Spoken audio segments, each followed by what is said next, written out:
nome é Tércio, gente. Nada mudou, passei uma semana muito especial numa cidade chamada Santarém, lá no Pará. Eu quero dar boa noite também para os nossos convidados na internet, nossos amigos que estão conectados conosco aí. Que Deus possa estar abençoando a vida e visitando vocês aí de uma maneira muito particular, muito peculiar. Que Deus fale com você. Nós passamos um tempo, fui com um grupo de pessoas, 4 discípulos aqui. Nós fomos a conhecer o que Deus está fazendo naquela cidade de Santarém e o movimento de Deus naquela igreja de Jesus, que tem sido relevante naquela cidade, tem sido relevante para o Brasil em relação a esse assunto, discipulado, 1 a 1 e célula. E, queridos, eu posso compartilhar com vocês que eu vi uma igreja viva, uma igreja vivendo experiências mas muito bonitas mesmo, assim, de alcançar realmente não apenas Santarém, mas o Brasil e o mundo para Jesus. Essas coisas contagiam, né? Influenciam a gente, motivam a gente. Nós fomos muito abençoados naqueles dias ali. A palavra que vou ministrar hoje à noite é uma das palavras que recebi lá também, muito abençoada para nós. Nós pudemos visitar a comunidade terapêutica, ou melhor, a comunidade ribeirinha. Eles têm mais de 400 igrejas plantadas nas comunidades ribeirinhas do Amazônia. Santarém é uma cidade que está no meio entre Manaus e Belém, no meio da floresta amazônica. E é muito bonito mesmo ver o que Deus está fazendo naquele lugar. A gente pode declarar isso, um avivamento, né? A vida de Deus fluindo na vida daquele povo de uma maneira muito poderosa, muito especial. E a gente louva ao Senhor por isso, por ter vivido esse tempo lá, muito gostoso para nós. Ao longo do tempo a gente vai compartilhando outras coisas que Deus tem nos ensinado e nos influenciado através daqueles amados ali. Eu queria também louvar pela semana passada. A gente teve a bênção de ser ministrado aqui, vocês pelo Zé Luiz, não é isso? Foi bênção, né, gente? Glória a Deus pela vida do Zé, um discípulo querido, amado, né? E segunda-feira, quando eu cheguei de viagem, eu já recebi a notícia que estavam querendo mudar de pastor, porque o Zé tinha sido a bênção. Eu falei, Zé, rapaz, não faz isso comigo não, né? Mas foi tão gostoso, né? Ouvir o movimento de Deus assim, usando a vida do Zé Luiz, um homem que a gente tem encorajado e dado desafios, e o Zé tem aceitado esses desafios, e Deus tem usado de maneira muito bonita, muito especial, poderosa mesmo, a vida do nosso querido Zé Luiz. Um servo do Senhor como você, um discípulo amado, né? Trabalha em banco, é diretor financeiro de um banco, mas é um cara extremamente comprometido com o reino de Deus. A gente tem aprendido muito também com a vida dele. Louvo ao Senhor porque nós fechamos o ciclo da nossa série sobre orações através da mensagem do Zé Luiz. Amados, hoje eu queria abrir um novo ciclo de mensagens, uma série que estamos iniciando hoje. Eu quero convidar você a pensar durante esse mês de novembro sobre a sua vida financeira. Nós vamos falar hoje, começar uma série de mensagens voltado para princípios da educação financeira, voltados para esse tema, que é um tema que pelo menos uma vez por ano nós fazemos uma abordagem. Nós estávamos no mês de agosto ainda orando sobre o segundo semestre na equipe pastoral, e Deus foi nos dando a direção de, por um tempo, continuar falando sobre discipulado, e nós mantivemos esse tema por 2 meses praticamente, e depois Deus foi colocando, ainda lá em agosto, a visão de a gente falar sobre oração, despertando você, despertando a igreja para essa experiência que ela é a prioritária da sua vida, que é essa comunhão íntima com o Espírito Santo, essa comunhão com Deus, esse relacionamento com o Senhor que toma o nosso dia a dia e que nos conduz a uma vida assim extraordinária quando nós estamos andando nessa comunhão. Hoje, então, nós vamos seguir aquilo que lá em agosto Deus colocou no nosso coração, que foi voltar os nossos olhos para esse tema de princípios e administração financeira.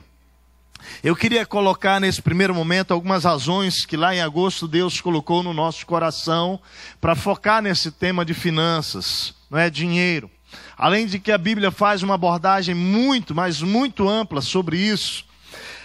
Aquilo que nos motivou de maneira muito particular aqui em relação a esse tempo para a nossa igreja, sobre esse assunto, em primeiro lugar, é por conta de muita gente nova convertida, novos discípulos de Jesus, que realmente entregaram a vida a Cristo Jesus e que estão nessa jornada com Deus, vivendo transformações. Contudo, há muito discípulo novo ainda em Cristo, que ainda não entende e não entendeu que quando você se converte a Cristo Jesus, Deus ele vai administrar, ele vai penetrar, ele vai agir, ele vai operar em todas as áreas da sua vida, e nesta área financeira, sem dúvida, Deus vai querer agir. Até porque, queridos, ouça o que eu vou lhe dizer. Praticamente 100%, não é, das pessoas que andam sem Cristo Jesus, elas fazem do dinheiro o seu Deus.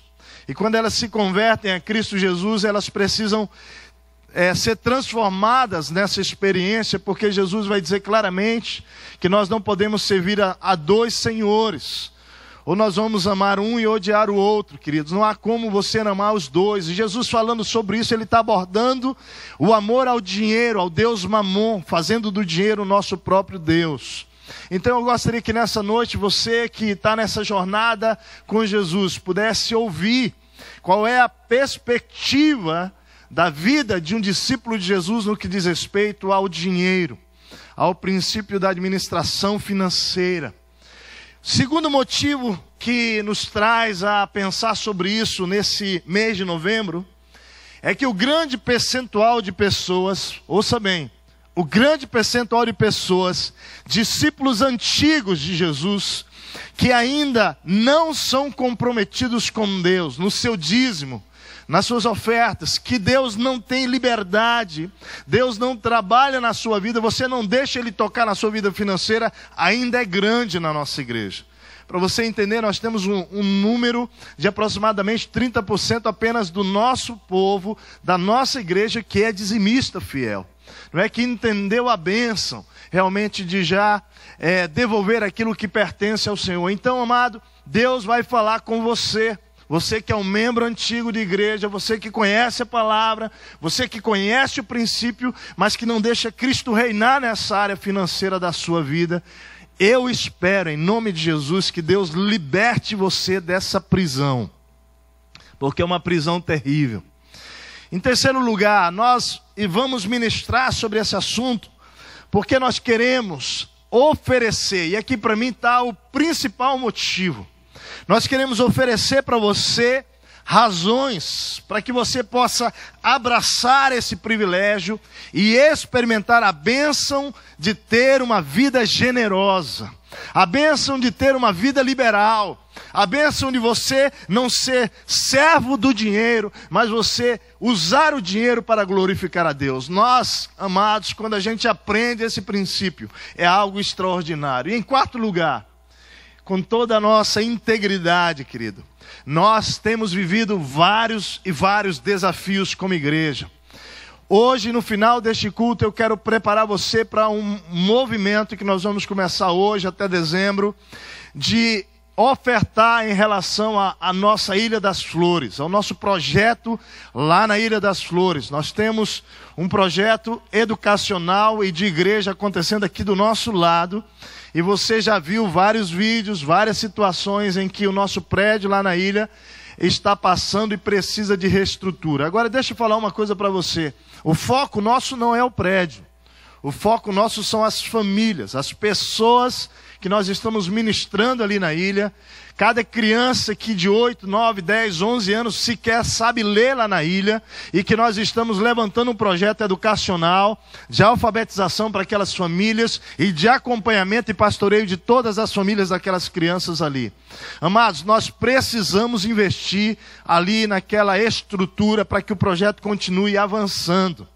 E hoje eu quero desafiar você no final desse culto a oferecer uma oferta ao Senhor, a entregar uma oferta ao Senhor. Nós vamos começar isso hoje. Mas nós vamos levantar essa oferta durante o mês de novembro e dezembro, com o alvo de nós estarmos investindo ali na Ilha das Flores. Mas além da ilha, amado, nós temos muitos desafios. Temos a comunidade terapêutica, nós temos o sonho de continuar investindo em plantações de igreja no Rio Grande do Sul, na América do Sul, Brasil e mundo, no nosso estado. Amado, e cada um desses desafios, ouça bem o que eu vou dizer para você, nós poderemos fazer aqui, sem campanhas, se 100% da igreja for fiel ao Senhor nos seus dízimos e nas suas ofertas. Pode ter certeza disso, amado. Deus não tem deixado faltar nada, nós louvamos ao Senhor. Mas nós sabemos que muito mais Deus tem para fazer e que você pode ter o privilégio de participar com isso. Então, amados, eu queria orar nesse momento. Quantos aqui querem abrir o seu coração para a palavra de Deus hoje à noite? Levanta a sua mão aí, deixa eu ver. Prepare o seu coração. Deus tem uma palavra especial para nós essa noite aqui. Fique com a sua mão levantada. Você que está conosco na internet, nós queremos orar com você também. Pai, louvamos o teu nome nesta noite, por tudo que o Senhor é, por tudo que o Senhor tem feito entre nós, por toda a tua presença em nós, por todo o teu agir no nosso meio, por todas as manifestações do teu poder entre nós. Pai, nesta noite, mais uma vez, nós rogamos ao Senhor que o teu Espírito Santo tenha liberdade de falar com cada um de nós aqui, Pai. Ó Deus, que haja nesta noite libertação, Senhor, nesta área financeira. Deus, que todos aqueles que se tornaram prisioneiros do Deus Mamon hoje sejam libertos para viver uma vida plena com o Senhor nesta área financeira também. Pai, nós queremos ver os teus milagres acontecendo de multiplicação na vida desta igreja cada dia mais, Senhor. Mas nós queremos pedir que nesta noite o Senhor nos conduza a ver, a entender os passos que o Senhor tem para nós, para que nós possamos experimentar o milagre de multiplicação na nossa própria vida e cada vez mais na vida da tua igreja. Nós oramos, Pai, submetendo esta palavra completamente à direção do teu Espírito Santo. Pai, eu me coloco nas tuas mãos agora dizendo, Pai, eu preciso de ti, usa-me para o louvor da tua glória esta noite aqui no nome poderoso de Jesus, Pai. Amém, amém, amém. Amém, querido? Amém. Abre lá em João capítulo 6, por gentileza. O tema da nossa série é esse, dar e receber. Nós vamos estar ministrando todo esse mês sobre isso. Melhor é dar do que receber. Você pode dizer isso comigo? Melhor é dar do que receber? Vamos lá? Melhor é dar do que receber. Você crê nisso mesmo? Vamos ser honestos, íntegros. Não é assim, não. Honestamente, para nós, muitas vezes é melhor receber do que dar. E é por isso que nós vamos aqui nos apresentar com integridade diante do Senhor. João, capítulo 6, versículos de 1 a 15. Texto bem conhecido. Nós queríamos ler com você, lembrando esse momento tão lindo em que Jesus multiplica 5 pães e 2 peixes e alimenta uma grande multidão. Diz assim o texto, João 6, de 1 a 15. Algum tempo depois, Jesus partiu para outra margem do mar da Galileia, ou seja, do mar de Tiberíades. E grande multidão continuava a segui-lo, porque viram os sinais miraculosos que ele tinha realizado nos doentes. Então Jesus subiu ao monte e sentou-se com os seus discípulos. Estava próximo à festa judaica da Páscoa. Levantando os olhos e vendo uma grande multidão que se aproximava, Jesus disse a Filipe, onde compraremos pão para esse povo comer? Fez essa pergunta apenas para pô-lo à prova, pois já tinha em mente o que ia fazer. Filipe lhe respondeu, 200 denários não comprariam pão suficiente para que cada um recebesse um pedaço. Outro discípulo, André, irmão de Simão, Pedro, tomou a palavra. Aqui está um rapaz com 5 pães de cevada e 2 peixinhos. Mas o que é isto para tanta gente? Disse Jesus, mandem um povo assentar-se. Havia muita grama naquele lugar e todos se assentaram. Eram cerca de 5.000 homens. Então Jesus tomou os pães, deu graças e os repartiu entre os que estavam assentados, tanto quantos queriam, e fez o mesmo com os peixes. Depois que todos receberam o suficiente para comer, disse aos seus discípulos, ajuntem os pedaços que sobraram, que nada seja desperdiçado. Então eles os ajuntaram e encheram 12 cestos com os pedaços dos 5 pães de cevada deixados por aqueles que tinham comido. Depois de ver o sinal miraculoso que Jesus tinha realizado, o povo começou a dizer, sem dúvida, este é o profeta que devia vir ao mundo. Sabendo Jesus que pretendiam proclamá-lo rei à força, retirou-se novamente sozinho para o monte. Deixa a sua Bíblia aberta nesse texto. Pai, obrigado, Senhor, porque há uma narrativa bíblica que deixa claro, Senhor, que Tu colocas em nossas mãos recursos que aos nossos olhos eles são limitados, sim, Pai. E que cabe a nós decidir o que vamos fazer com eles, se usar para nós mesmos, ou se nós vamos colocar nas Tuas mãos, Pai. E receber como fruto disso a experiência que aqueles homens e mulheres e crianças receberam naquele dia. Que o Teu Espírito, nesta noite, possa nos ensinar, possa nos levar, possa plantar em nós uma semente de liberalidade, de generosidade, de repartir, que só o Senhor pode fazer. E eu peço isso ao Senhor hoje. Que as cadeias espirituais, Senhor, que tem aprisionado corações e mentes de pessoas aqui, amando o dinheiro e usando o dinheiro para si mesmos, mas nunca investindo no Teu reino, que este erro, Pai, possa ser esta noite confessado na Tua presença. Que este pecado possa ser hoje, Pai, produzido pelo Teu Espírito arrependimento, Senhor. E que haja libertação para o louvor da Tua glória. Em nome de Jesus, Pai. Amém, amém e amém. Louvado seja o Senhor. Eu vou pedir um pouquinho de água. Desculpa. Se alguém puder me alcançar água aqui, por favor. Eu amanheci hoje com a garganta um pouco inflamada. Eu espero que a gente consiga chegar hoje ao fim. Queridos, quero falar hoje sobre 4 passos para experimentar o milagre da multiplicação. E quando a gente fala de multiplicação, a gente está pensando e falando sobre crescimento, sobre avanço, sobre progresso, na minha e na sua vida.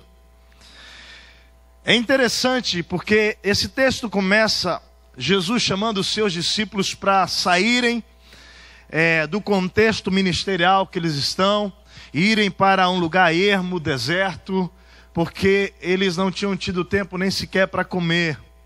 Jesus então fala para os discípulos, venham, vamos sair um pouco desse ativismo e repousar, pausar, descansar.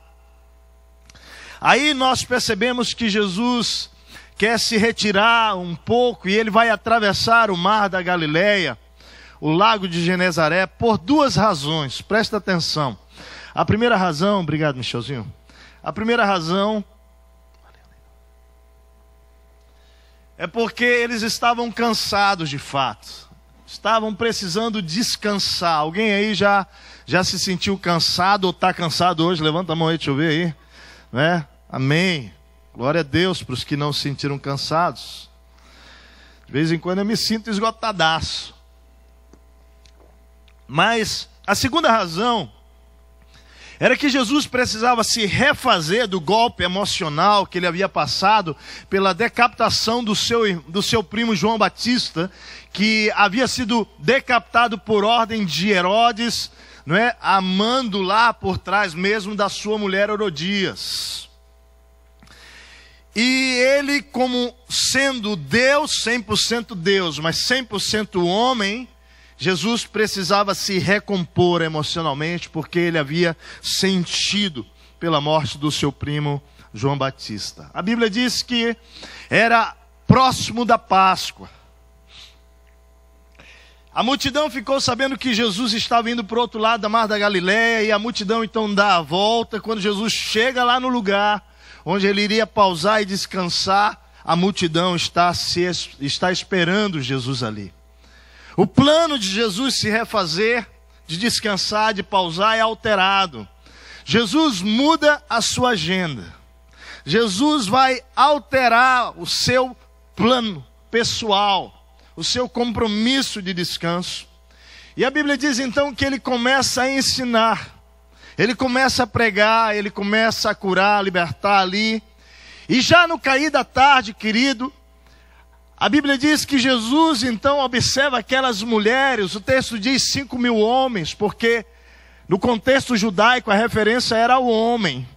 Mas ali aproximadamente deveria ter 15.000 pessoas, porque eram homens, mais crianças e mulheres.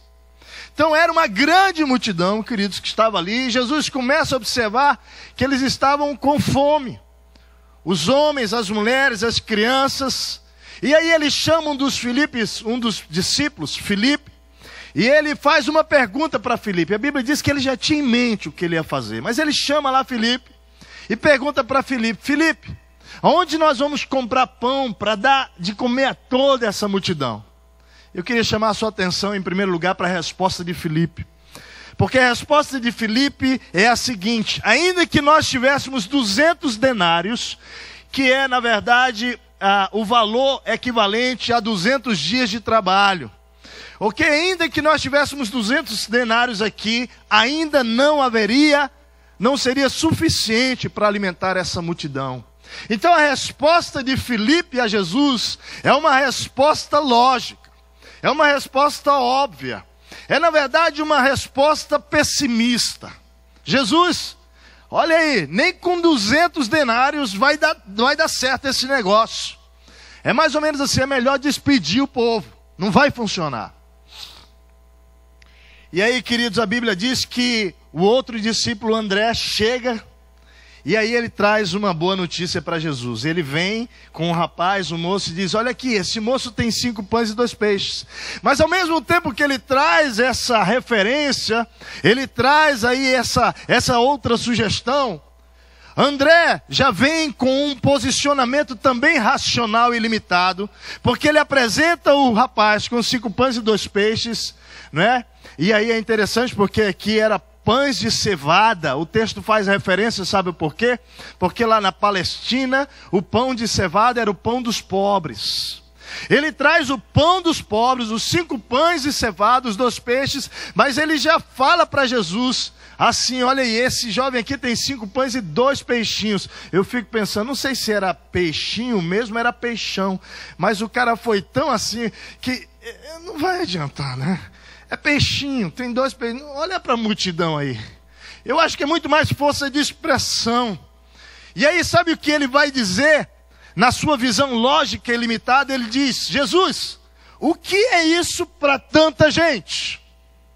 O que é isso para tanta gente? Visão lógica, visão limitada.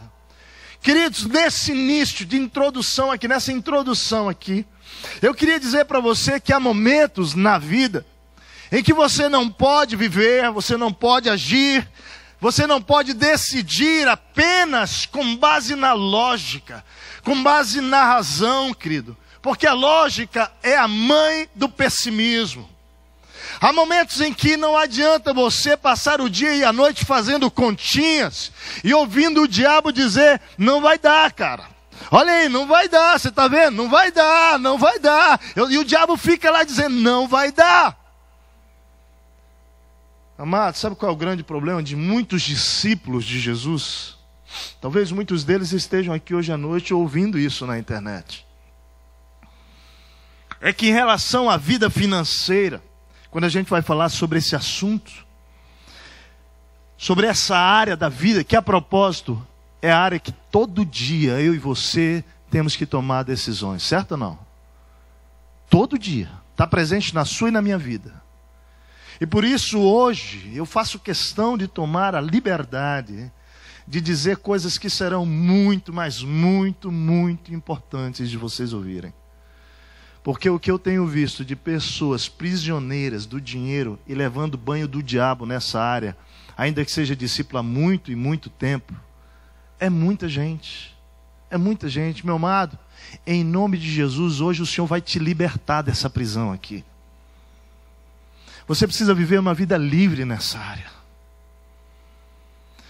Quando a gente olha para a igreja como um todo, para os discípulos, a gente percebe que muitos discípulos de Jesus, nessa área aqui financeira, vivem na dimensão apenas do natural, do lógico, do óbvio, do racional, do que se dá para contabilizar, a dimensão do pessimismo. Eles nunca entram na dimensão da fé nessa área. Agora, olhando para o texto, querido, ele disse que quando Jesus olha para aqueles 5 e 2 peixes, quando Jesus pega nas suas mãos, que pela lógica, realmente, aqueles 5 pães e 2 peixes jamais seriam possíveis de alimentar 15 mil pessoas, mas quando Jesus pega aqueles 5 pães e 2 peixes, ele enxerga uma multidão de 15 mil pessoas sendo alimentadas. O olhar dele é outro, é diferente. Queridos, isso é visão. Visão é a capacidade de enxergar o que ninguém mais está vendo. É a capacidade de enxergar o invisível. Jesus viu aquele povo todo comendo e se alimentando e se fartando, mas apenas 5 pães e 2 peixes era o que estava nas suas mãos. Deixa eu dizer uma coisa para você. Você precisa ter visão espiritual, além daquilo que está nas suas mãos. Porque quando você está diante de uma situação, querido, que ela é irremediável, que ela é improvável, deixa eu dizer uma coisa para você, não adianta você ficar gastando mais um tempo lidando com a lógica. Aí você precisa crer em milagre, você precisa crer em milagre, amado. Você tem que entrar numa nova dimensão. Eu quero convidar você hoje para olhar para esse texto e enxergar quais foram os passos que foram dados antes do milagre da multiplicação acontecer. Como experimentar o sobrenatural, o milagre da multiplicação na minha história, na minha vida? Primeiramente, olha o texto comigo, versículo 10. Disse Jesus: mandem o povo assentar-se. Disse Jesus: fazei esse povo todo aí, todo esse povo assentar. Ele chama os discípulos e dá essa ordem. Queridos, agora presta atenção aqui. Era muita gente reunida ali. Você já viu homem com fome? Já viu? Hã? Quantas mulheres aí já viram homem com fome? Como é que o cara fica? Estressado. Eu fico estressado. Você já viu criança com fome?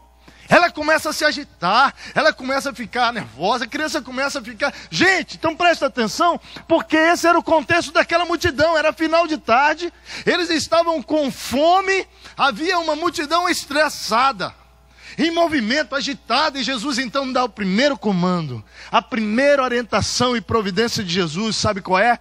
Vamos praticar o princípio da ordem. Vamos colocar ordem na casa. Vamos mandar todo mundo sentar. Nos outros evangelhos que narram esse texto, essa história, vai mostrar os discípulos então organizando aquela multidão em 100, grupos de 100, grupos de 100, grupos de 50, grupos de 50, e eles vão organizando aquela multidão toda, e aquela multidão vai se assentando. Queridos, a minha pergunta sabe qual é? Licença para a aguinha de vez em quando, tá? A minha pergunta é: o que Jesus nos ensina com essa atitude? Quando ele vai dizer, manda o povo todo, faz com que todo o povo assentar. O que Jesus quer ensinar? O que Jesus quer me ensinar esta noite a você, queridos, é que não há milagre, ouça bem, não há milagre de multiplicação na bagunça. Queridos, não há milagre de multiplicação na desordem. Não há milagre de multiplicação na anarquia. É lindo ver como Deus é um Deus organizado. Veja a criação. Quando você vai ler o Gênesis ali, todo o processo de como Deus cria, cada dia Ele vai organizando, Ele vai criando de maneira ordenada, de maneira organizada. É lindo ver. É lindo ver quando a gente vai observar na Bíblia, Deus, quando Ele ordena a construção do tabernáculo, que Ele vai dar toda a orientação e tudo tem que acontecer de uma maneira bem organizada e sistemática. Quando a gente olha para os anos da estação, ou melhor, para as estações, nós vamos ver como o Senhor organiza o nosso ano. Ele organiza em 4 estações, Ele organiza em 12 meses, depois Ele organiza o mês em 30 dias, depois Ele organiza os dias em dias de 24 horas, em minutos, em segundos. Deus é um Deus organizado. Deus sempre agiu com ordem. Deus sempre agiu com organização. Nada do que Deus criou, queridos, foi criado sem ordem. A propósito, a bandeira brasileira nacional, nossa bandeira nacional, né? Ela diz o quê? Ordem e progresso. Na verdade, a nossa bandeira sinaliza que toda ordem traz como resultado o quê?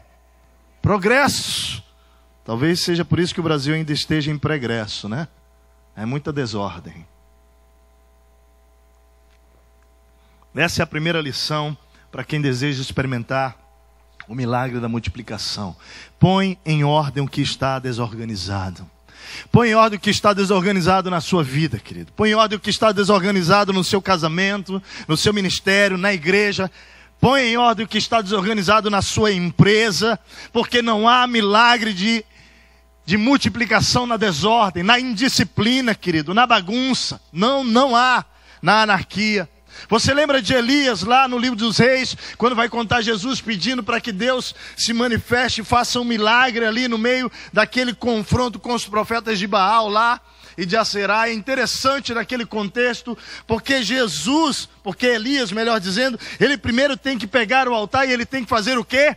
Ele tem que reparar o altar, ele tem que organizar o altar. Ele vai então organizar, pega 12 pedras, vai montando o altar, ele vai fazer buraco ao redor do altar, ele vai jogar água ali e ele vai esperar que Deus opere fogo do céu. E é interessante porque Deus só faz o milagre lá em Elias quando o altar está o quê? Organizado. Organizado. Gente, atenção aqui. Isso serve para cada um de nós. Isso serve lá para a sua vida pessoal, para a sua empresa, para o seu casamento, para o seu ministério. Olha aqui, queridos. É um princípio isso aqui. Quem não se organiza, não se planeja. Quem não planeja, não tem objetividade. Quem não tem objetividade, não sabe onde quer chegar. E quem não sabe onde quer chegar, qualquer lugar o quê? Serve. Então põe em ordem o que está bagunçado na sua vida e Deus vai fazer o milagre de multiplicação. Esse é o primeiro passo. Tem gente que gasta irresponsavelmente, bagunçadamente e depois vai pedir para Deus arrumar a bagunça. Deixa eu dizer uma coisa, primeiro arruma o teu coração para depois Deus fazer o milagre da multiplicação na tua vida nessa área. Não funciona assim. Você vai lá no shopping, pega o seu cartão e os seus desejos, suas compulsões levam você a gastar tudo. Depois você vai pedir para Deus arrumar a sua bagunça. Não. Primeiro deixa Deus arrumar aqui dentro. E aí o milagre da multiplicação vai acontecer na tua vida. Tem muita gente que trai a esposa, o marido, e depois quer que Deus faça o milagre do seu casamento ou no seu casamento. Não. Primeiro se arrepende no seu coração, arruma o seu coração. E Deus vai então fazer o milagre da multiplicação no seu casamento. Tem muita gente, líder de célula, de pequeno grupo, que quer ver a sua célula crescer, o seu ministério despontar, mas não entendeu ainda que precisa pôr em ordem sua vida interior, para que Deus possa derramar o milagre da multiplicação lá no seu ministério, lá na sua célula. Queridos, põe em ordem o que está bagunçado na sua vida, família, ministério, finanças, empresa, e Deus vai fazer um milagre. Sabe por quê? Porque não há milagre em desordem.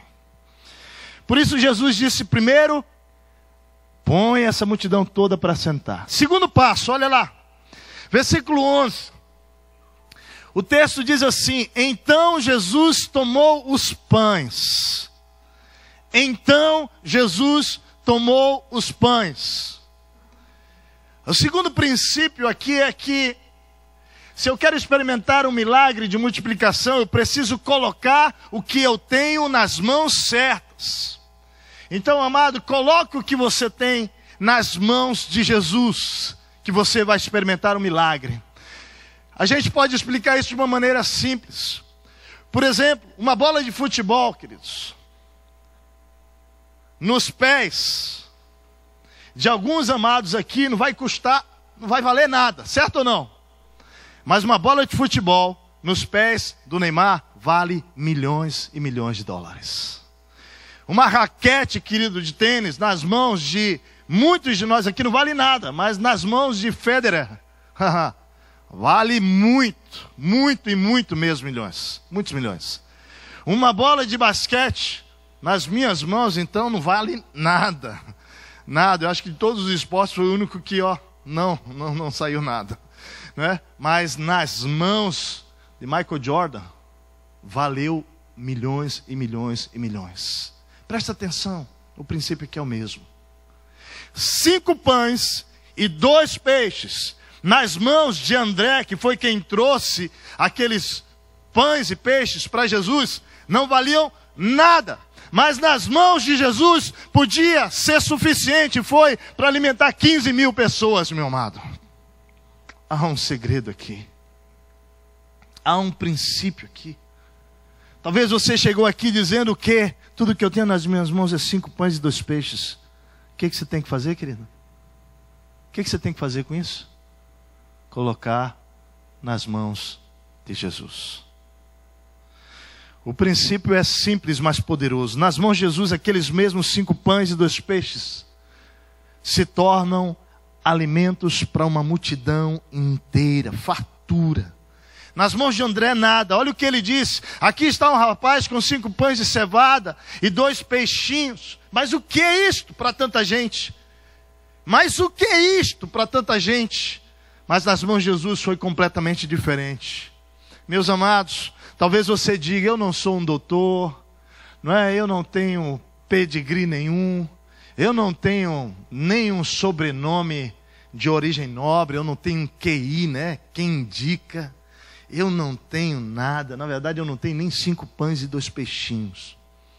Talvez você já tenha ouvido, ou visto pessoas olhar para você, para os 5 pães e 2 peixes da sua mão, da mesma maneira que o próprio André olhou para aqueles 5 pães e 2 peixes nas mãos dos meninos, com desdém, desprezando, desmerecendo. Talvez assim esteja a sua vida, mas deixa eu dizer uma coisa para você. Amado, da mesma maneira que Golias, quando olhou para Davi e desprezou Davi, talvez você tenha Jezabel, você tenha Golias olhando para a sua vida e desprezando. E agora, querido, pense em você como um pão nas mãos do Mestre Jesus. Você precisa entender, você é pão na mão do Mestre e você é precioso e Ele faz o que Ele quiser na sua vida. Você pode dizer isso? Eu sou pão nas mãos do Mestre? Você pode dizer? Eu sou pão nas mãos do Mestre Jesus, querido. Oh, meu amado, nas mãos de Jesus nós temos esperança. Eu gostaria que você pudesse sair daqui hoje dizendo para os Golias e Jezabéis da sua vida, que tem lhe afrontado, dizendo que esses 5 pães e 2 peixes, o que vai fazer com isso? Coloque eles nas mãos de Jesus. Coloque a sua vida nas mãos de Jesus. Porque Jesus vai pegar a sua vida, querido, Ele vai alimentar uma multidão através da sua vida. Quando Jesus nos toma nas mãos, toma o nosso casamento nas mãos dEle, como se fossem os pães e os peixes. Ele alimenta uma multidão, famílias, vizinhos, através do meu casamento. Jesus, quando me toma nas suas mãos, querido, Ele é capaz de alimentar não apenas a minha família, não apenas a minha empresa, mas alimentar multidões através daquilo que Ele vai fazer pela minha empresa, pelo meu trabalho, querido. Nas mãos de Jesus você vai fazer história onde Deus te mandar. Onde Deus te mandar. Você crê nisso? Quando eu fiz a viagem para aquela região ribeirinha da Amazônia lá, Queridos, o que eu vi o Senhor fazer de multiplicação naquele lugar. Primeiro que nós chegamos e fomos recepcionados por uma comunidade ribeirinha, onde havia uma igreja lá. E aqueles irmãos então estavam há 3 dias pescando para nos alimentar. Mais ou menos esse espaço aqui, né, Michel? Daqui até ali na parede. E brasas e peixes em cima. E éramos em 2 barcos muito grandes. Eu não sei quantas pessoas, eram 600, né? 600 pessoas. Eles talvez fossem uns 50, 60 pessoas naquela igreja. Mas o coração daquela igreja foi capaz de nos alimentar de uma maneira que nós comemos. E parecia que eu estava no milagre de multiplicação. Porque quando terminou, todo mundo estava cheio. Tinha cestos cheios de peixes.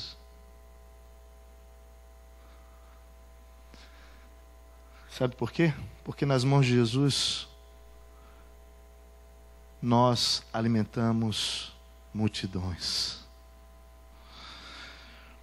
Há 14 anos, querido, um pastor que eu confio muito, hoje de manhã, Martinho, quando saiu daqui, ela falou, talvez não seja 14 testes, talvez seja 10 anos, na minha memória falhou, mas aproximadamente a esse tempo, eu recebi um pastor aqui na cidade, eu fui me encontrar com ele, um pastor que eu admiro muito, um homem de Deus, é um homem de Deus, nada mudou. E eu fui àquele hotel para me encontrar com ele, eu estava cheio de sonhos, muitos sonhos no meu coração. E eu queria ali, porque ele com muita experiência, me conhecia também, eu queria dividir com ele, todas as coisas estavam no meu coração. E queridos, depois que eu gastei aquele tempo ali falando, aquele homem terminou de me ouvir, ele virou para mim e falou assim, olha, e ele conhecia algumas igrejas aqui na cidade, líderes, e ele começou a dizer para mim, olha, querido, esquece esses teus sonhos aqui, não vai dar em nada isso aqui, porque aquela igreja aqui é que Deus vai fazer uma grande diferença através daquela. Gente, era mais ou menos o André com 5 pães e peixe olhando e dizendo, o que a gente vai fazer com isso? Eu lembro que eu saí dali, só a Marta sabe como eu cheguei em casa. Cheguei em casa arrasado. E no caminho o Espírito começou falando para mim, filho, essas palavras não vêm da minha parte. Deixa eu dizer uma coisa aqui para você. Toda palavra de desdém e de desprezo, elas vêm do diabo, nunca da parte de Deus. Se não for do diabo, ela vem do homem.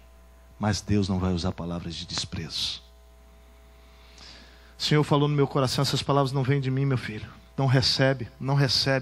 Contudo, houvesse muita admiração da minha parte. O Senhor pegou meu coração e o Senhor falou assim, filho, só fica nas minhas mãos.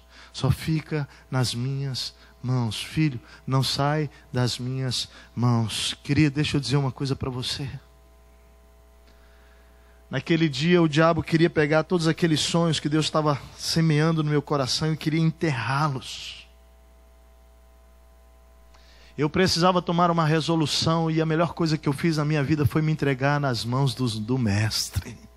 Deixa eu dizer uma coisa para você, querido, sonhe grande, continue sonhando grande, querido. Não importa o que as pessoas vão dizer, mas preste atenção no que eu vou dizer. Comece pequeno, sem desprezar os pequenos começos.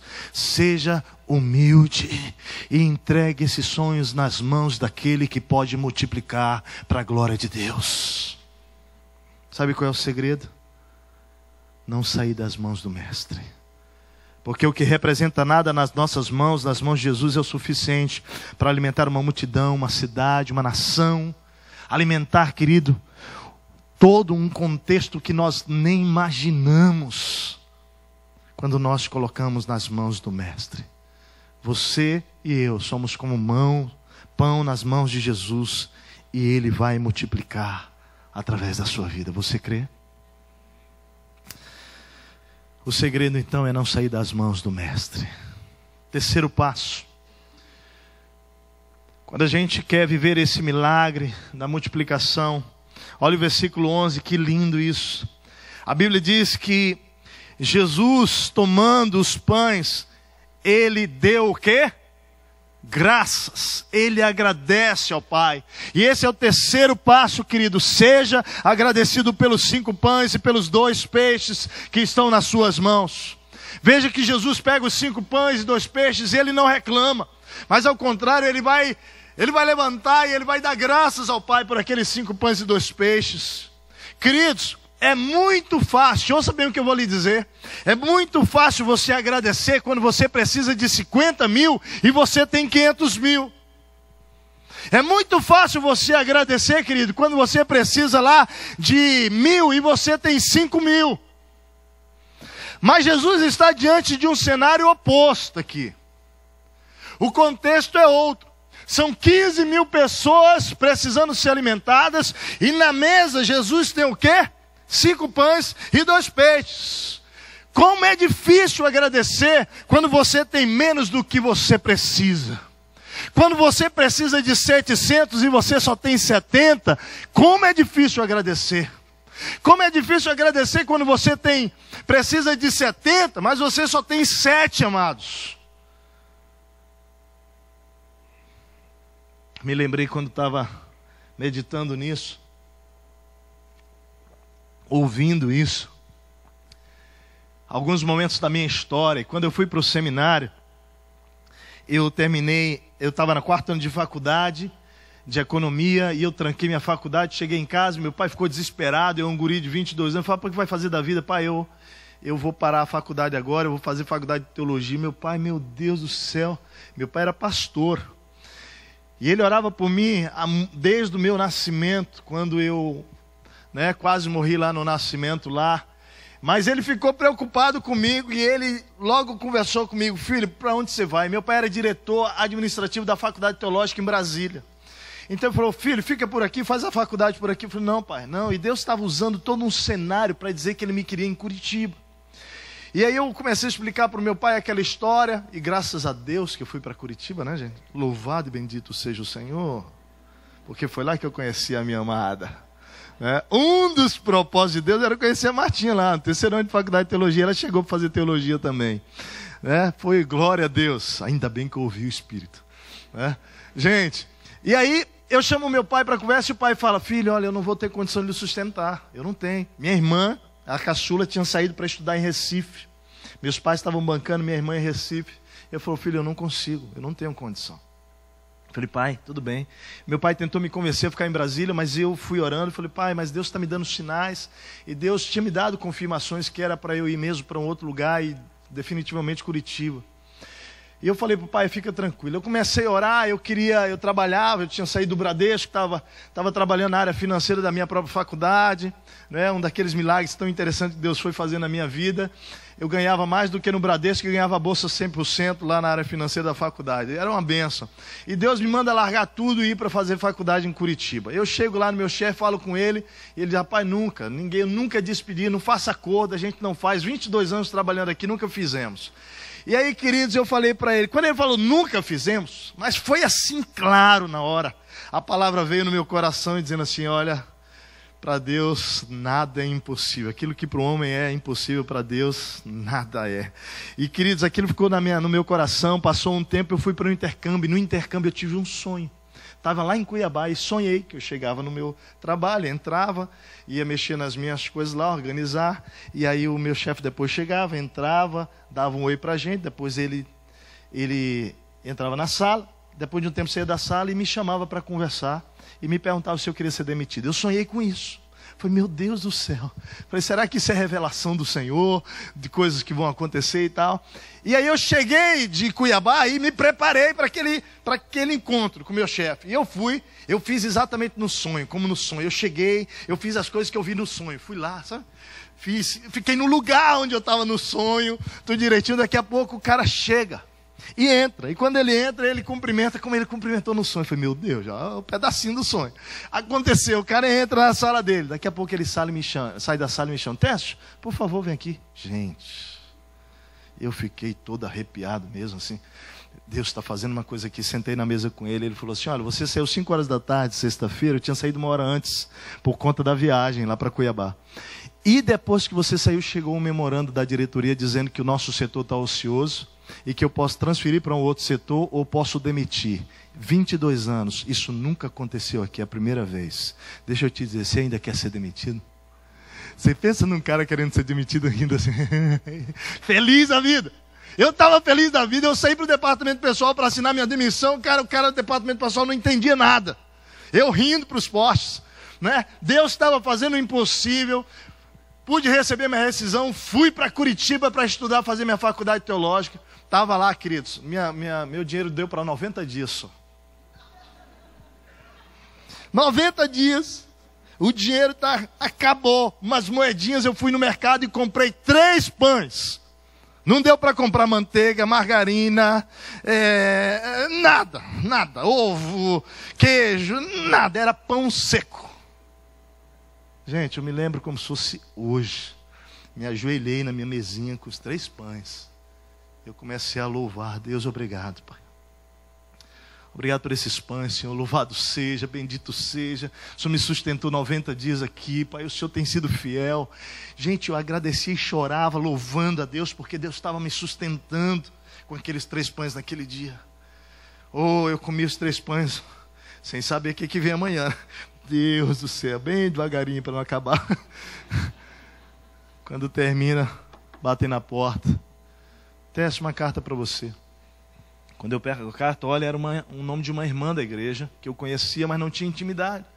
Eu abri, puxei a carta, ficou uma coisa dentro, e eu comecei a ler a carta daquela irmã, e aquela irmã começa a dizer na carta, pastor não, Tércio, eu estava aqui orando, e o Espírito Santo falou para mim que eu precisava pegar os meus tickets de alimentação e mandar para você aí em Curitiba, porque Deus precisava cuidar de você através da minha vida, Ele queria fazer isso, filho, então eu estou mandando dentro dessa carta.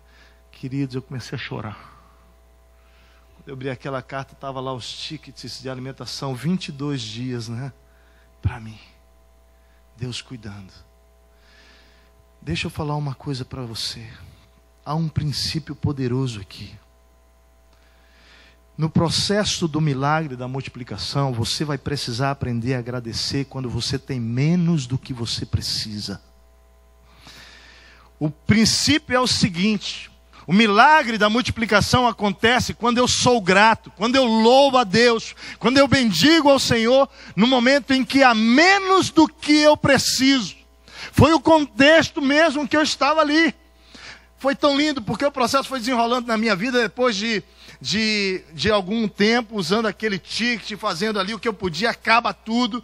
E aí eu estou numa reunião, né, era um internato, que tinha quarto para um lado, quarto para o outro, e banheiros de uma sala no meio, 8 banheiros, 4 vasos e 4 chuveiros, e a gente está ali sentado porque a mulher que limpava aquilo tudo tinha dito que não viria mais, eles tinham procurado outras mulheres e ninguém aceitou, e eles estavam lá dizendo o que vai fazer. O Espírito fala comigo assim: agora você vai lavar os banheiros e as coisas.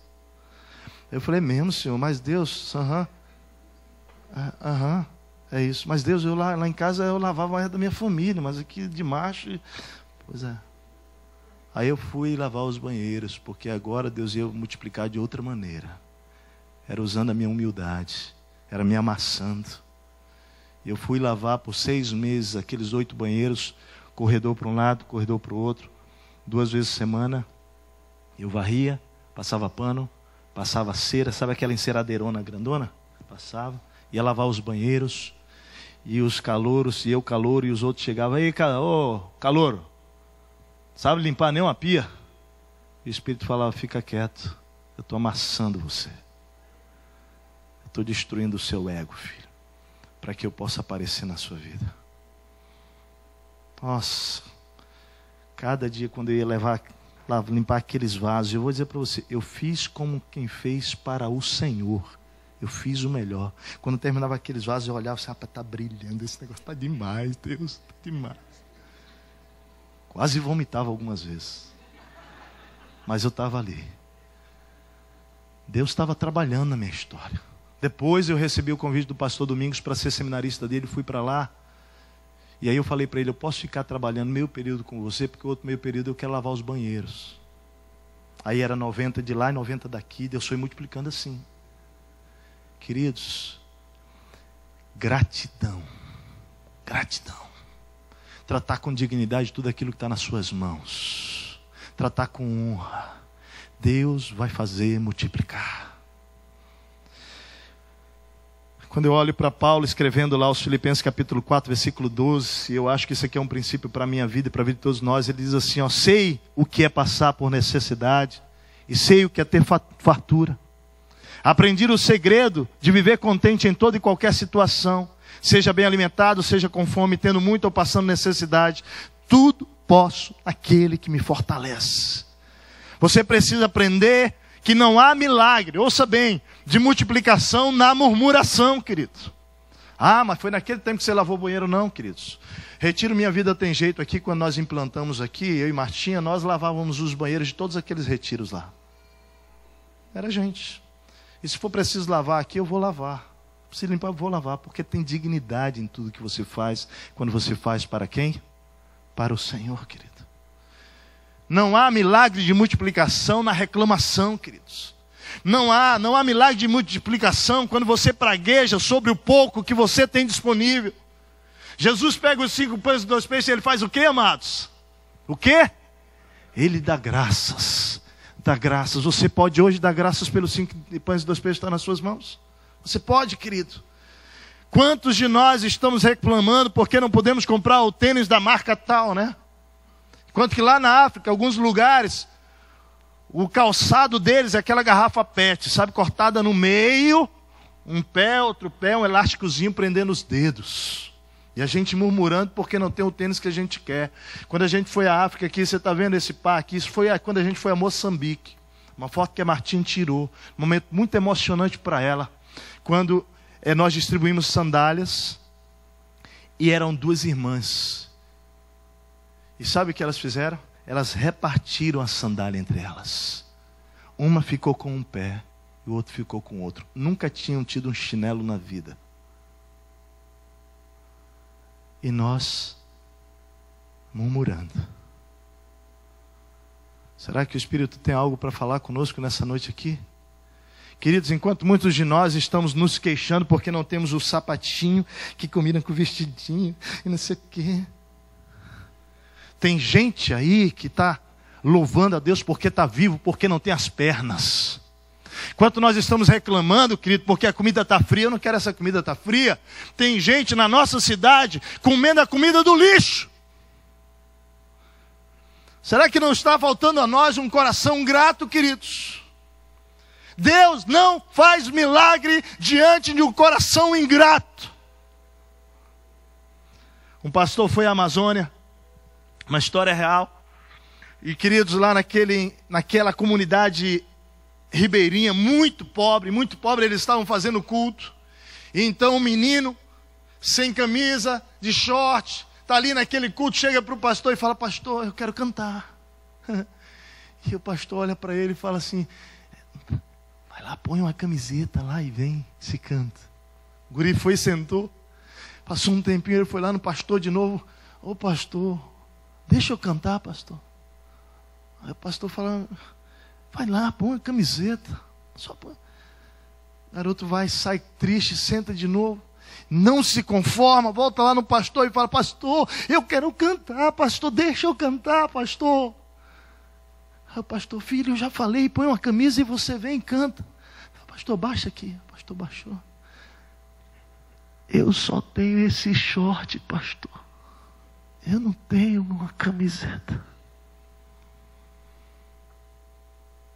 Aquele pastor quebrado pegou o menino, levou na frente, falou: canta, guri. Sabe qual foi a música que ele cantou? Muita gente aqui talvez nem conheça essa música. Ele começou a cantar aquele cântico: ele é tudo pra mim, ele é, sabe, canta, tudo pra mim. Ele é o tesouro que eu tenho guardado em meu... Imagina aquele menino. Houve uma manifestação do Espírito naquele lugar, queridos. Era um menino grato. Era um menino dizendo: eu não tenho nada, mas eu tenho tudo. Ele é tudo para mim. Meu amado, deixa eu dizer uma coisa para você. Você não é infiel no seu dízimo, na sua oferta. Você não é uma pessoa que não experimenta milagre de multiplicação, porque não tem, não. O nosso pecado é cobiça. Nosso pecado é ambição, nós queremos mais do que Deus tem nos dado. Sempre mais, sempre mais. Quando Deus já tem derramado abundância na nossa casa. Abundância na nossa vida, amados. Deixa eu dizer uma coisa para você, nós somos ricos. Seja grato. E muitos de nós não temos experimentado o milagre da multiplicação porque não tem agradecido ao Senhor por tudo que Ele tem dado ainda.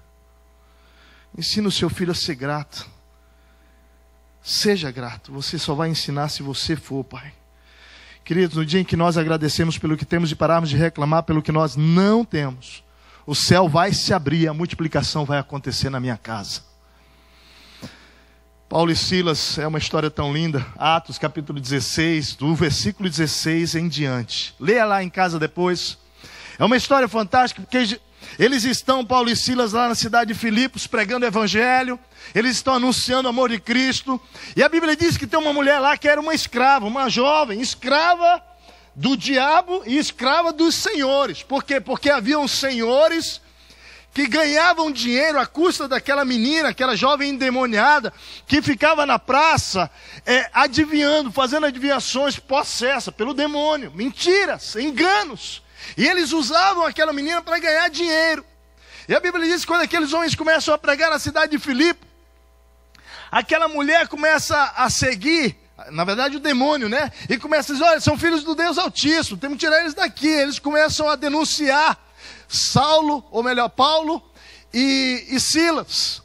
E chega um dia, a Bíblia diz que Paulo ficou indignado com aquilo com Silas, que então eles vão lá e repreendem o demônio que sai daquela mulher. E quando ele faz isso, aquela mulher é liberta, aqueles homens que ganhavam dinheiro com a mulher armam toda uma perseguição para pegar Paulo e para pegar Silas. Levam Paulo e Silas, que primeiro tiram a roupa deles no meio da praça pública e começam então a açoitá-los. Mas deixa eu dizer, não é qualquer chicote não. Era o tipo de chicote que na ponta tinha osso, que quando pegava na carne, rasgava a carne. Eles foram açoitados desse tipo em praça pública nus. Depois pegaram, jogaram numa prisão, num cárcere, um calabouço que Joséfo, um teólogo, diz que tinha cheiro de esgoto. Agora você imagina, eles são lançados ali naquela condição. Havia escuridão, havia dor. O cenário bíblico mostra claramente, queridos, que havia um contexto de humilhação injusta. Presta atenção, porque eles haviam o quê? Ajudado uma pessoa. Ajudado uma pessoa.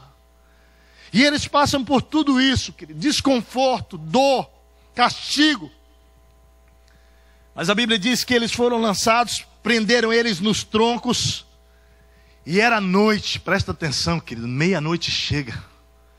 Oh, amado, nós temos que aprender isso. Meia-noite, Paulo vira para Silas e fala, Silas, vamos orar, Silas. A Bíblia não diz que foi um quem chamou o outro, não, mas a minha cabeça, eu fico imaginando aí, Silas vira para ele, beleza, vamos orar, mas vamos cantar umas musiquinhas também. Vamos começar a louvar aqui. E a Bíblia diz que eles começam a orar e cantar hinos ao Senhor, e começam a louvar e orar, e os presos começam a ouvir, e aquele louvor começa a subir, aquela oração começa a subir, começa a subir, começa a subir, queridos. Deixa eu dizer para você, eu fico imaginando Deus olhando e dizendo, meu Deus, eu preciso, meu Deus não, né? Deus não falou, eu sou Deus. Deus olhando para eles falando assim, olha, eu vou até vocês, porque há louvor no meio da dor, há louvor no meio da perseguição, querido. Eles estão celebrando, ainda que eles tivessem sido absolutamente açoitados, humilhados, esmagados. Tenta imaginar Deus olhando para eles dizendo, olha, eu vou até vocês. E a Bíblia diz que Deus então se movimenta. Deus manda um terremoto. Gente, um terremoto abala a prisão. Todos aqueles troncos, aquelas coisas que prendiam foram soltas. Soltaram não apenas os dois, mas todos os presos foram soltos, queridos. E aí algo extraordinário acontece, sabe por quê? Porque no meio da escassez, lá na sarjeta, Paulo e Silas estão orando e louvando e agradecendo a Deus. Foram perseguidos, estão com fome, estão com dor, estão na escuridão, foram castigados, mas Deus diz: eu vou socorrê-los, porque eles aprenderam a me louvar no meio da dor. Eu vou fazer alguma coisa. E aí você tem que ir para o texto. Sabe por quê? Porque o princípio é o seguinte: quem canta na dor vai ver o milagre da multiplicação, amado. Amém? Quem canta na dor vai ver o milagre da multiplicação acontecer. E a Bíblia diz o seguinte: imediatamente, presta atenção, imediatamente, grava isso, todas as portas se abriram. Não foram algumas, meu amado, todas as portas foram abertas. Todas as portas foram abertas. Eu fico imaginando o diabo, porque Paulo e Silas deram um nó na cabeça do diabo. Porque o diabo devia dizer: não, não pode ser. Como pode? Depois de tudo que eu fiz, tudo que eu persegui, esses caras estão louvando e cantando. Mas é assim que Deus faz. Quando nós louvamos, no meio da dor, o milagre da multiplicação acontece. Irmão, está difícil, querido? Está difícil? Está ardendo? Parece que não vai suportar? Então canta. Então ora. Louva mais, porque o Senhor está ouvindo e virá o milagre da multiplicação. Na minha vida, o momento mais difícil de eu louvar, na minha história, foi quando meu pai morreu. Meu pai era um pastor há 28 anos, depois que eu fui para o seminário, meu Deus, ele esperava aquele momento da minha ordenação, em que eu começaria o meu ministério. Era um desejo dele a gente servir junto e do meu também. Mas no dia do meu concílio, dia 21 de agosto de 1996, 97, obrigado, mozão. Ajudadora idônea.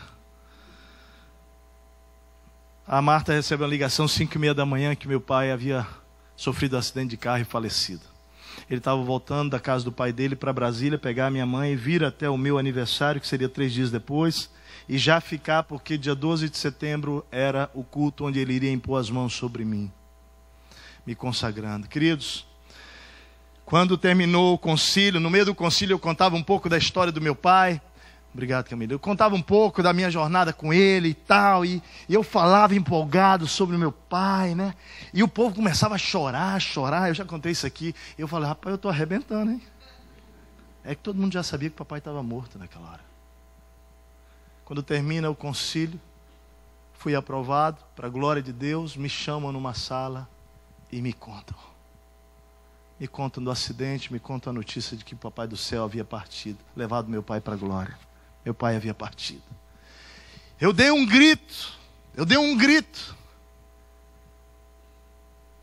Não! Gente, o chão se abriu. As passagens estavam compradas para ir para Brasília. Eu subi naquele avião com a Martinha e mais um pastor. E lá em cima, queridos, eu precisava louvar, eu tinha que louvar. Eu comecei no meio daquele pranto, chorando. A Marta disse até: não busque explicação, Deus é soberano, Ele está no controle de tudo. Não pergunta o porquê, Deus vai falar e tudo. E eu começo a olhar para fora do avião, para a janela, e começo a ver a criação divina, as nuvens, começo a ver as coisas, e Deus começa a falar no meu coração: você acha que um Deus que criou tudo isso, de maneira tão perfeita, tão poderosa, Ele errou hoje com você, filho? E queridos, Deus foi e falou forte ao meu coração: filho, Deus, eu não levei o seu pai ontem, nem levei o seu pai amanhã, eu levei hoje, porque eu estou selando o seu ministério com a vida do seu pai, estou passando o cajado dele para você. 28 anos que meu pai era pastor. Queridos, aquilo invadiu meu coração e eu comecei a louvar. Um louvor que vinha de dentro. Quando chegou em Brasília, eu estava inteiro, eu estava novo, desci, preguei no sepultamento do meu pai, pessoas se converteram. Deixa eu dizer, querido, porque quando você está no meio da dor, o louvor precisa fluir da sua alma. E Deus vai multiplicar. Se é força que você precisa, Ele multiplica. Ele vai fazer a multiplicação que Ele quer fazer na sua história. Quem canta na dor vai ver o milagre acontecer. 4º e último passo para experimentar o milagre da multiplicação. Vamos lembrar? Primeiro passo qual é? Põe em ordem o que está o quê? Bagunçado, o que está desordenado. Segundo, coloca o que você tem nas mãos de quem? De Jesus, nas mãos certas. A propósito, deixa eu dizer uma coisa, um parênteses aqui, com todo amor, com todo amor. Coloca o que você tem nas mãos certas, nas mãos de Jesus. Não é nas mãos da Dilma, não é nas mãos do Aécio, não é nas mãos da Marina. Deixa eu dizer uma coisa aqui, em nome de Jesus, eu quero pedir uma coisa à igreja. Eu sou uma pessoa muito reservada em rede social. Mas eu ouvi e li tanta coisa e testemunho sendo dado nesse momento, que eu quero pedir uma coisa a essa igreja. Eu quero pedir isso como um pai a filhos, tudo bem? Posso? Eu tenho idade para ser filho de muitos aqui, mas espiritualmente falando.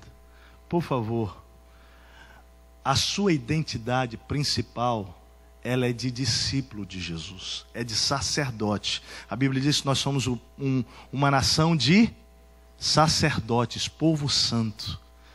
A sua identidade é essa. A sua identidade não é política, social. Tem gente que nessa hora que nós estamos no Brasil, esquece da identidade dele de discípulo e começa a falar da sua filosofia e visão política, de maneira que divide a igreja. Você sabe por que você não ouviu nada de mim nas redes sociais? E você não vai ouvir, porque a minha identidade de discípulo, ela tem que prevalecer a qualquer posicionamento filosófico político que eu tenha. Então eu quero pedir a você que você pare de postar coisas que vão afrontar outras pessoas. Mantenha o seu testemunho de discípulo, amém, queridos? Tudo bem? Porque a sua esperança não está no Aécio, não. A sua esperança, não, nem na Marina que se foi, e nem na Dilma. Deixa eu dizer uma coisa para você. A nossa esperança e o nosso governo vem do Senhor Jesus. Quem controla essa nação é Ele. Entenda isso, querido. Entenda isso. E por favor, para de baboseira na internet. Porque isso só gera divisão. Se não edifica, por favor. A Bíblia diz, não saiam da sua boca nenhuma palavra que não promova o quê? Edificação. Fechei parênteses. É firme, mas é com amor, tudo bem, queridos? É para o testemunho do nome do Senhor Jesus. Põe em ordem o que está bagunçado. Segundo lugar, coloca o que você tem nas mãos de Jesus. Em terceiro lugar, tenha um coração grato pelos 5 pães e 2 peixes. Agora, em último lugar. Então Jesus tomou os pães e peixes, versículo 11, e deu graças ao Pai. E aí a parte que eu mais gosto, o que ele fez? E os repartiu. Repartiu entre os que estavam assentados. Opa, é só um detalhe, deixa eu dizer. Você lembra do início lá? Que ele mandou assentar para começar o milagre de multiplicação? Quem recebeu foi quem se assentou. Isso aqui é um princípio. Tem gente esperando o milagre da multiplicação, mas não obedece à ordem que o Senhor dá. Sentou, os assentados receberam o milagre. Ele reparte com todos aqueles. Vem o princípio para você. 4º passo para a multiplicação, para o milagre da multiplicação. É distribuindo que sobra, querido. É distribuindo que sobra. O rapaz, imagina lá o rapaz dos 5 pães e 2 peixes. Tenta imaginar quando André encontra com ele, falando com André, André, nós estamos aí vendo o que tem e tal. E ele falando para André assim, numa boa. Eu trouxe isso aqui para minha família. Né? Eu contei, está tudo certinho aqui, né? Eu não tenho nada a ver com a fome desse povo aí, eu não tenho nada a ver com a negligência das famílias se não se organizaram para esse dia, mas eu não vou abrir. Imagina se ele não tivesse repartido. Agora imagina que entregando nas mãos de Jesus, Jesus reunisse os discípulos e falasse o seguinte, vamos resolver assim, vamos ficar entre nós com isso aqui e com a família e vamos liberar o povo. Teria sido um desastre. Nós não teríamos uma linda história bíblica com tantos princípios para aprender aqui. Então, igreja, o princípio que está aqui presente nesse ato de distribuir é o seguinte, guarda isso. O que é para ser semeado não pode ser comido. Guarda isso, querido. o que é para ser semeado não pode ser comido. Se eles tivessem comido aquela semente, que eram 5 pães e 2 peixes, eles não teriam visto o milagre acontecer. Então ouça aqui. Muitas pessoas estão comendo o que deveria ser semeado, o que deveria ser plantado. Esse é o princípio do dízimo, querido. O dízimo, 10% de tudo que eu ganho, é semente para ser semeada, plantada e não comida, querido. Tem muita gente comendo a semente do dízimo e por isso não experimenta o milagre da multiplicação. Isso é muito sério. Quando você semeia a semente da multiplicação, você colhe com abastança 12 cestos cheios. Então aprenda, quando a semente que eu tenho, isso é lindo. Quando a semente que eu tenho nas mãos, 5 pães e 2 peixes, não é suficiente para resolver o problema, que era aquele caso, então ela é semente para ser semeada e não comida. Creia, querido, a oferta sempre volta multiplicada. Essa é a lei da semeadura. Tudo que você semear, você vai o quê? Colher. Olha o texto. O texto ratifica isso. Depois que todos receberam o suficiente para comer, numa outra tradução diz assim: depois que todos já estavam fartos, Jesus chama os discípulos e fala: recolhei os pedaços que sobraram, que nada seja desperdiçado, aqui o princípio da mordomia. E eles começaram a recolher. E sabe quantos cestos eles recolheram? Quantos? Recolheram 12 cestos. Quer mais uma lição poderosa? Você só pode dizer está sobrando quando você semeia. Só. Você só recolhe 12 cestos quando você semeia, distribui com gratidão, com alegria, com fé. Pergunta, querido, quantos aqui gostariam de começar o ano de 2015 dizendo está sobrando? Deixa eu ver. Está sobrando, está sobrando. Então, meu amado, aprenda que o princípio é semeie, semeie, semeie e semeie, porque você vai colher. Não coma a semente que é para ser semeada. Não inverta, querido. Você recebe o salário e pensa, se sobrar eu vou dar o meu dízimo. Não faça isso não, é o inverso. A semente do dízimo não é para ser comida, mas para ser semeada. Eu quero concluir. Deixa eu lhe dar alguns princípios aqui finais sobre o que devemos saber quando semeamos no reino de Deus. Primeiro, Deus nos prova na área que mais me abençoa, que mais quer me abençoar. Vou repetir. Deus nos prova na área que mais quer me abençoar. Eu vou citar 2 momentos, 2 situações interessantes que eu passei com a Martina na nossa história. Eu ainda era solteiro, estava no seminário, eu tinha juntado dinheirinho para eu ir de férias, meu primeiro ano de seminário para Brasília voltar. Eu juntei aquele, sabe os 90 lá? 90 do banheiro, 90 lá da secretaria lá na igreja. Eu fui juntando, chegou o final do ano, era o meu último culto, eu ia pegar o ônibus 10 e pouco da noite, viajar 22 horas para Brasília de Curitiba a Brasília, para os meus pais.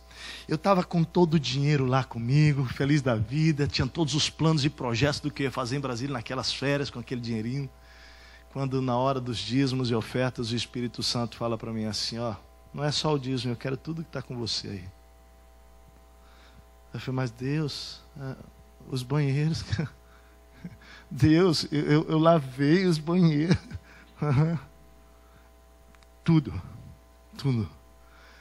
Eu entrei numa luta com Deus, gente. Você já ouviu o Espírito mandar você fazer uma coisa, você ficar lutando ali? Eu entrei naquela batalha. Mas Deus, e aí? Os meus planos em Brasília começaram a aparecer. E o Senhor começou a falar, filho, me entregue. E eu falei, mas Deus... E eu não estava feliz com aquele negócio, não. E comecei a ver uma luta. Ele falou, mas eu quero que você faça isso de coração, filho.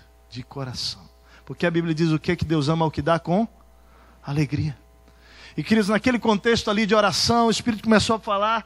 E eu fui entendendo que Deus estava falando comigo. Filho, eu quero te ensinar, filho, a depender de mim. Filho, eu quero te ensinar a confiar em mim. Filho, entrega, filho. Amado, o Senhor foi transformando meu coração. Com alegria eu peguei o envelope, preenchi. Fui lá e entreguei tudo. Falei, Senhor, amém. Abri mão dos meus planos, meu sonho, amém, Senhor, está aqui. Entreguei tudo. Terminei, fiz isso com o coração feliz mesmo, de coração. E quando você faz isso, querido, você não pode esperar mais nada. A vitória já tinha acontecido no meu coração. Porque eu estava dizendo para Deus que aquilo não era o meu Senhor. Essa era a vitória mais importante. Deus havia conseguido isso no meu coração. Quando termina, me despedi de todo mundo, eu já estava saindo com a mala para a rodoviária, quando uma família me grita e eu parou e tal. Vem cá, Tess, vem cá, eu voltei lá. Falou, olha, a gente sabe que você vai sair de férias, 30 dias, a gente não vai ver você mais. Queríamos te dar um negócio. Me puxa o envelope, me deram. Eu comecei a tremer. Peguei o envelope, gente. Falei, meu Deus do céu, o que tem aqui dentro? Tinha 3 vezes o valor que eu tinha semeado naquele dia. Ah, pastor, mas é fácil fazer isso. Um dinheirinho aí, juntar de 90 pila, 90 pila. Dá outras coisas que é difícil. Mas eu quero falar isso para a glória de Deus. Na nossa jornada ministerial, minha e da Marta de vida, Deus já nos pediu um terreno, nós demos. Deus já nos pediu um carro, nós demos. A última campanha para cá, Deus pediu o nosso carro. Eu nunca falei para a igreja isso, que não queria constranger ninguém. Algumas pessoas íntimas sabiam disso. Doamos o nosso carro. Deus mandou doar. Chamei as meninas, elas olharam para o carro, nós falamos com elas, não, amém, pai e mãe, amém. Entregamos o nosso carro. E queridos, cada vez que nós temos feito essas coisas, entregue aquilo que Deus tem pedido para nós, a gente tem aprendido essa lição. Deus nos prova na área que mais Ele quer nos abençoar, mais Ele quer nos ensinar. Depois de um tempo, uma família que veio nos visitar aqui em Porto Alegre, estávamos no shopping comendo, eles falaram, nós estávamos lá em tal lugar, cidade deles, orando, e o Espírito nos mandou fazer uma coisa. Pegaram um cheque, preencheram um valor e entregaram para mim e para a Martinha, falaram, Deus mandou a gente abençoar vocês com esse valor. Era um valor quebrado, era o valor do carro nosso. Você sabe qual era o valor? Exatamente o valor do carro.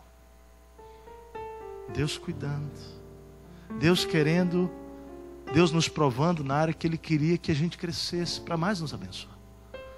E assim vem sendo a nossa vida. Deus vem fazendo, como tem sido lindo aprender isso. Nós planejamos outro momento de férias. Nós planejamos antes das... Não foi antes das meninas nascerem. Radassa tinha recém-nascido. E a gente queria dar uma pausa. E nós juntamos dinheiro para fazer isso aqui em Santa Catarina. Guardamos um dinheirinho para aquelas férias. E uma pessoa na nossa igreja passou por necessidade. E ele iria sair do apartamento onde ele estava morando por uma cobrança. E eu decidi com a Martinha pagar aquilo para que não acontecesse aquilo com aquela pessoa. O Senhor falou claramente para nós que a gente tinha que fazer aquilo. Só nós e Deus sabíamos daquilo. Fizemos com gratidão no coração. E realmente ele não foi despejado por causa daquilo. Glória a Deus. Nós conversamos, falei, você está abrindo mão das férias? Estou abrindo. Estamos abrindo. Todo mundo consciente, estamos abrindo. Eu e ela. Amém. Deus está mandando fazer, vamos fazer. Eu lembro bem que a liderança da igreja começou a me chamar e falar assim, ó, pastor, você precisa sair de férias, precisa sair de férias, precisa sair de férias. E a gente, não, fique tranquilo, está tudo no controle de Deus, tudo no controle de Deus. Até que uma pessoa da liderança falou assim, pastor, nós vamos levar esse negócio para ele. Você precisa pausar para você sair. Mas ninguém sabia que eu não tinha dinheiro mais para sair. E naturalmente a gente sempre trata isso com o pai. E algumas pessoas íntimas conhecem a nossa vida. Queridos, foi tão forte o que aconteceu. Uma família teve um sonho. E nesse sonho eles estavam conversando conosco e perguntavam se a gente tinha férias, tinha dias para as férias. Eles conversaram sobre aquele assunto, decidiram nos chamar na casa deles. Nós fomos um dia lá. E quando chegamos na casa deles lá, eles começaram a falar conosco o que eles estavam entendendo de Deus. E eles perguntaram, vocês têm dias para tirar as férias? Temos uns dias sim. Deus nos mandou fazer uma coisa. E nós fomos abençoados com umas férias de 10 dias. Nós íamos aqui para Santa Catarina, que nós amamos. Foi a primeira vez que nós saímos juntos para fora do Brasil. Fomos para a Alemanha, passamos 10 dias lá. Não gastamos um centavo. Um centavo. É assim, querido. O segundo princípio aqui ensina, sabe o quê? A semente sai das minhas mãos, mas não sai da minha vida. Guardou isso? É assim no reino de Deus. Quando você abençoa. Quando eu estava lá na Alemanha, o Senhor estava falando, filho, sabe por que eu fiz isso? Porque a semente saiu da sua mão e da Martinha para abençoar aquele jovem. É assim. Sai das suas mãos, mas não sai da sua vida. Terceiro princípio, o dinheiro. Deixa eu falar ainda aqui sobre o princípio B. Porque em Eclesiastes 11:1 há um texto lindo, diz assim: lance o seu pão sobre as águas. E aí, as águas vão levar o pão, certo? Mas a Bíblia diz assim: depois de muitos dias você tornará a encontrá-lo. Ah, isso é demais. Terceiro princípio, o dinheiro é um instrumento para servir ao reino de Deus e ao meu próximo. Então guarda essa verdade aí no seu coração. Quando eu não posso doar, ou melhor, aquilo que eu não posso doar, me possui e se tornou meu Deus. Eu só possuo aquilo que eu posso doar. Ou seja, se eu tenho um carro, se eu tenho uma casa, e Deus me pede, e eu dou, então ela não me possui. Eu a possuo como mordomo do reino de Deus. Quarto lugar. Doar para o serviço do reino dos céus é ajuntar tesouros no céu, querido.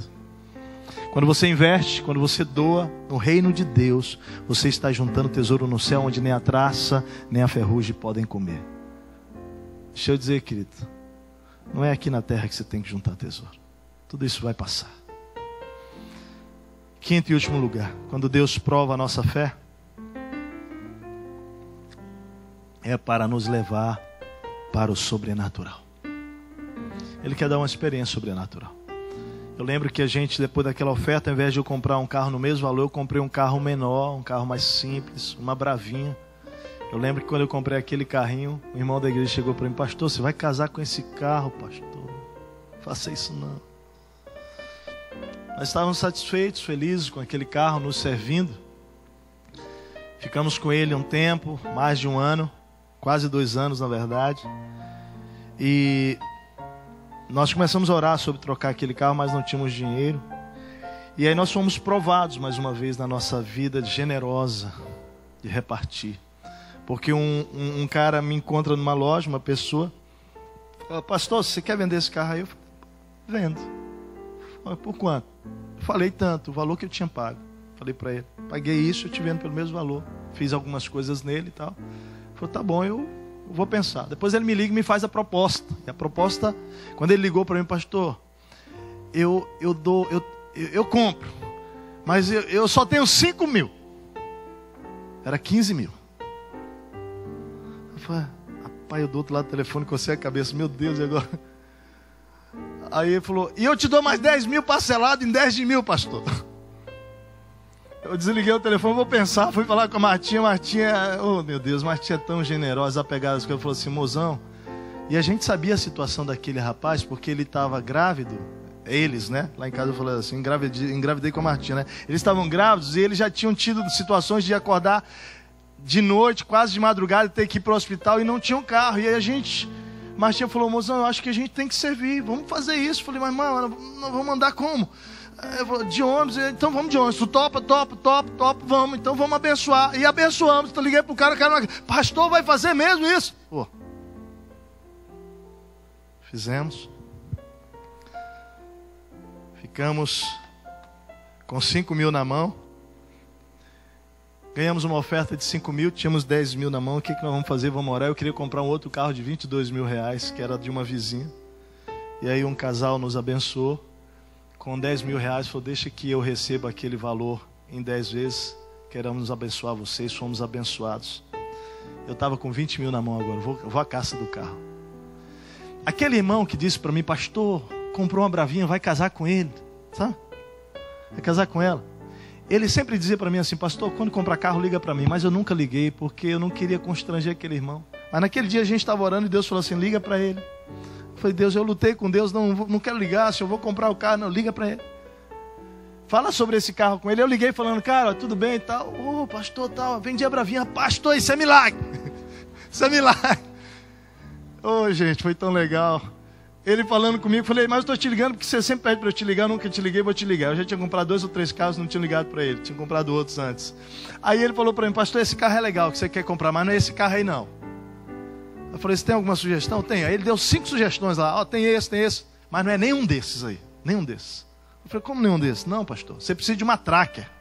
Quem conhece meu carro, eu tenho um Jeep preto, uma Tracker. Eu gosto de fazer, né, uns ralizinhos com a Martinha aí, sair para fazer umas aventuras com as meninas aí, 4x4, né? E eu tinha comprado a Tracker 0 quilômetro, e quando a gente comprou a casa eu vendi, então ficamos um ano com ela. Quando eu fui vender essa Tracker, um parênteses para você entender a história. Um irmão chegou para mim e falou, pastor, eu ajudo você a vender esse carro. E ele pegou o carro, em 3 dias vendeu o carro mesmo. Vendeu para o empregado dele. Glória a Deus. Esse irmão agora liga para mim, esse irmão que eu liguei, e falou assim, pastor, você precisa de uma Tracker. Eu falei, rapaz, eu sei o preço de Tracker. Tracker é 40 mil, tenho 20 mil, quero comprar um carro quitado. Ele falou, não, pastor, você não entendeu, você precisa da sua Tracker. Eu falei, como minha Tracker? Pois é, pastor, sabe o que aconteceu? Aquele meu empregado não pagou o carro.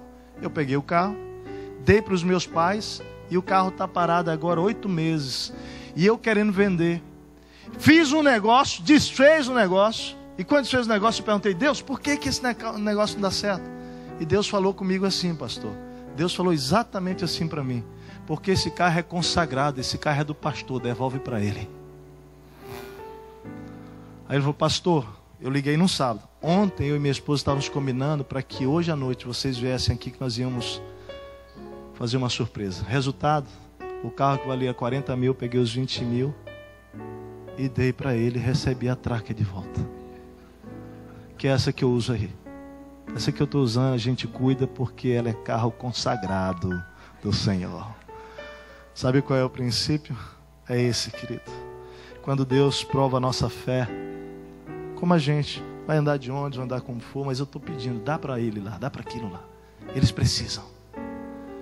Deus quer nos levar para coisas sobrenaturais que nós nem imaginamos. Eu quero concluir dizendo assim para você, olha só. A oferta sempre volta multiplicada, sabe por quê? Porque o solo do reino de Deus, ele não é árido, ele é fértil. Quando você investe no reino de Deus, querido, a oferta é multiplicada. Vamos lá? Está pronto para o desafio de hoje? Nós queremos começar hoje, querido, essa série de mensagens, e eu quero nesse momento final lhe dar a oportunidade de semear a semente. O que me impressionou na oferta daquele rapaz, dos 5 pães e 2 peixes, sabe o que foi, querido?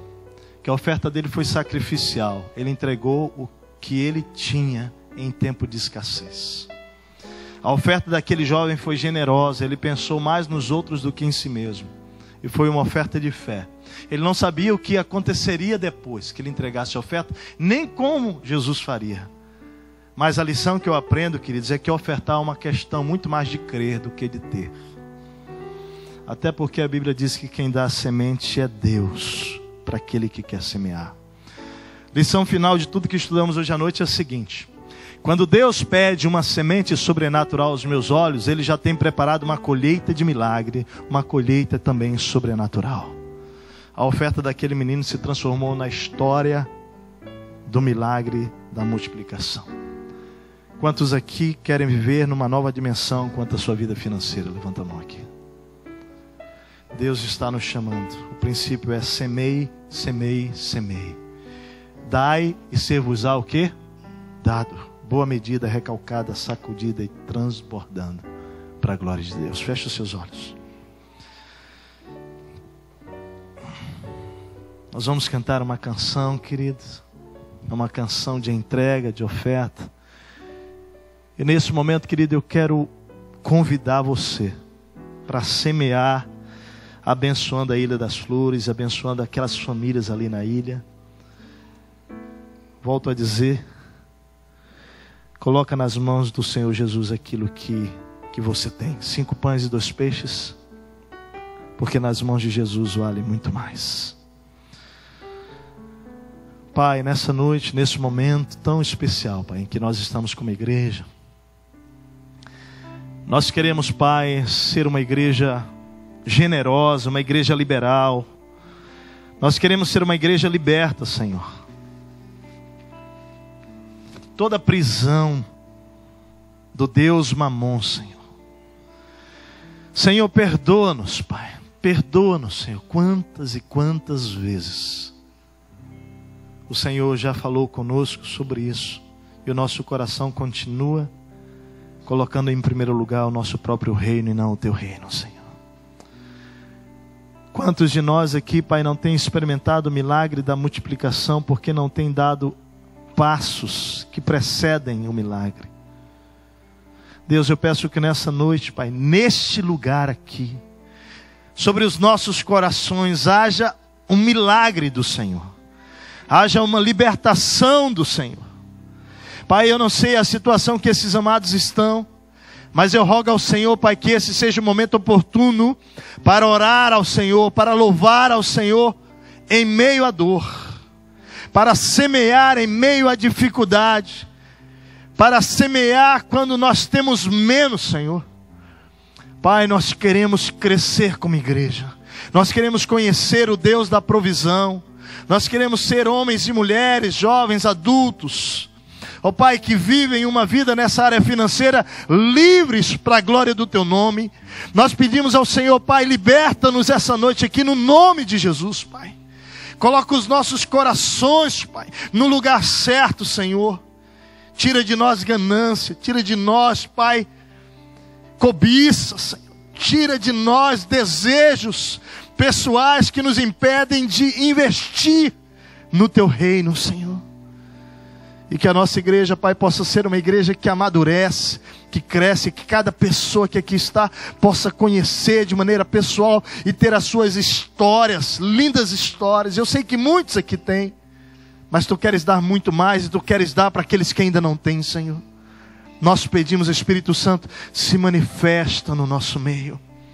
Que esta noite seja uma noite onde a maior vitória do Senhor, Pai, não seja o valor que vamos consagrar a Ti, não é isso. Mas seja, ó Deus, aquilo que nós temos não nos possuir, mas apenas o Senhor Jesus possuir a nossa vida. Paizinho, faz isso no meio desta igreja amada, para o louvor da Tua glória, em nome de Jesus. Amém, amém e amém.